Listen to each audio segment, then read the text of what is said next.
வணக்கம்ப்பா. பெண்களுக்கு ஒரு 45 வயசுக்கு மேலே மெனோபாஸ் டைம். அதில் ஓவர் ப்ளீடிங் ஆகும், ரொம்ப அசதியாக இருக்கும், ஒன்றுமே வீட்டில் வேலை செய்யவே முடியாது. அந்த நேரம் குடும்ப பொறுப்பே பொம்பளை பிள்ளைகளுக்கு இருக்க தான் செய்யும். அப்போ அந்த நேரம் அசந்து அசந்து படுத்துக்கிட்டு ஆஸ்பத்திரிக்கு போயிட்டு செஞ்சுக்கிட்டு இருந்தால் குடும்பமே உளமானமாக போயிடும். அப்படியெல்லாம் ஆகாமல் இருக்கிறதுக்கு உங்களுக்கு உடம்புக்கு தேவையான சத்து வேணும். அதுக்கு இரும்பு சத்து, கால்சியம் ரெண்டும் தான் இப்போ ரொம்ப முக்கியம். அதுக்கு இந்த கருப்பு கிஸ்மிஸ் பழம் இருக்கு இல்லையா, அதை ஒரு 10 எடுத்து ஊற வச்சு கொஞ்சம் நேரம் நல்லா சுத்தமாக கழுவி ஊற வச்சு அதை நெதம் 10 சாப்பிட்லாம். அதில் இரும்பு சத்தெல்லாம் இருக்குது. அப்புறம் தேங்காய் பால், இந்த எள்ளு, கருப்பு உளுந்து, இதையெல்லாம் கால்சிய சத்து இருக்குது. அதை நீங்கள் தேங்காய் பால் குடிச்சிக்கலாம். எள்ளை துவையல் அரைச்சி சாப்பிட்லாம்.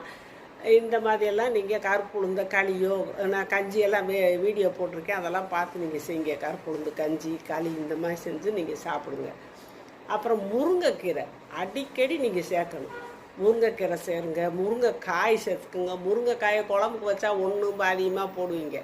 இது சூப்பாக கூட ஒரு 5-6 காயை போட்டு நல்லா வேக வச்சு சூப்பு, நம்ம எலும்பு சூப்பு மாதிரி நம்ம சூப்புக்கு என்னென்னா போடுவோம், அது மாதிரி போட்டு வச்சு அந்த சூப்பை குடிச்சுவாங்க.